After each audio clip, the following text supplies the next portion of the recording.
ये हमारे दिल्ली के विद्यालयों की शिक्षा की व्यवस्था, जो कमरा बन सकता है 5 लाख में, वो इन्होंने बनाया 33 लाख में। और ये हम नहीं कह रहे, ये रिपोर्ट है। इस रिपोर्ट को पढ़ने के बाद कोई भी चौंक जाएगा कि जिस शिक्षा की बात करते हैं उसका देखिए स्थिति क्या है।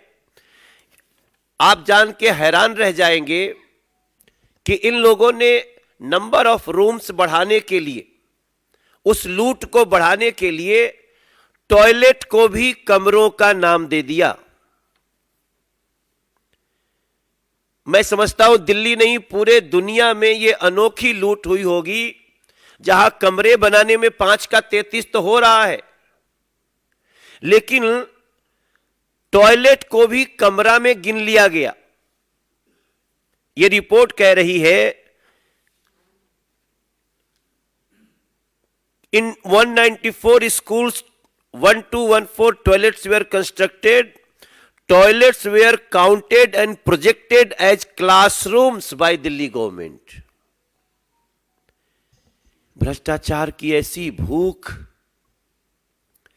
मैं समझता हूं यही कारण है जहां आज एक बच्ची जीवन मौत से जूझ रही है, चलता हुआ पंखा गिर जा रहा है। अगर इस देश में, दिल्ली में कोई भी सुनेगा दिल्ली के स्कूल में बच्चे पढ़ रहे होते हैं तो पंखा गिर जाता है,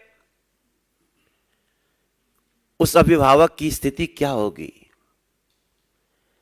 दिल्ली सरकार में स्कूल में पढ़ाने वाले अभिभावकों की स्थिति क्या होगी? और यह पहली बार नहीं हुआ है, यह पहले भी कई बार हुआ है, लेकिन उसके बाद भी बड़े बेशर्मी से इसको सर्वश्रेष्ठ ऐसे लोगों को पुरस्कृत करने की बात करते हैं लोग।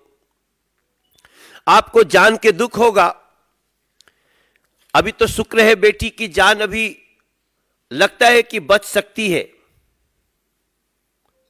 मगर इसके ऊपर उनका जवाब नहीं आएगा। मनीष सिसोदिया, अरविंद केजरीवाल गैंग का जवाब इस पे नहीं आएगा। आपको जानकर के हैरानी होगी कि ये सेमी परमानेंट स्ट्रक्चर बनाते हैं स्कूलों में, जिसके कारण पंखे गिरते हैं। अब सवाल उठता है, what is semi permanent structure? Semi permanent structure का मतलब होता है कड़ी कुंडी की छत, जो बहुत ही मजबूरी में बनाई जाती है, बहुत शॉर्ट टर्म के लिए बनाई जाती है। दिल्ली के इतने लाखों बच्चों के साथ ऐसा खिलवाड़ क्यों? सेमी परमानेंट स्ट्रक्चर क्यों? परमानेंट स्ट्रक्चर क्यों नहीं? अगर इसके तह में जाएंगे तो एक और भी बड़ी सी कहानी आपको सामने दिखाई देगी। मेरा मानना है ये इन्होंने सेमी परमानेंट स्ट्रक्चर, कड़ी कुंडी की छत बनाने के साथ ही इन्होंने दिल्ली सरकार में पढ़ रहे हमारे बच्चों को खतरे में डाल दिया। और ये सारी जानकारी तो तब आई है जब कोर्ट ने एसीबी जांच शुरू करने के जल्दी की आदेश किया। लोकायुक्त ने मान ही लिया इसमें कुछ गड़बड़ी है, रिपोर्ट मांगी गई है, लेकिन आप सोचिए बात यहीं तक नहीं है। जिस दिल्ली सरकार के स्कूलों में मात्र 350 स्कूलों में ही साइंस पढ़ने की व्यवस्था है, बाकी 1024 के स्कूलों में साइंस पढ़ने की व्यवस्था ही नहीं। यहां कोई रमन नहीं निकल सकता, यहां कोई वैज्ञानिक नहीं निकल सकता।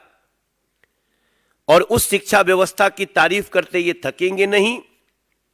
हमारी आवाज को आप मानहानि लाकर चाहे जितना भी रोकने की कोशिश करो, अरविंद केजरीवाल, मनीष सिसोदिया, लेकिन आपको यह जवाब देना होगा कि दिल्ली सरकार ने 5 लाख का कमरा 33 लाख में कैसे बनाया, टॉयलेट्स को भी कमरा क्यों गिना, और आज बेटियां, बच्चे असुरक्षित क्यों हैं, स्कूलों में पंखे क्यों गिर रहे हैं, इसका भी जवाब आपको देना होगा।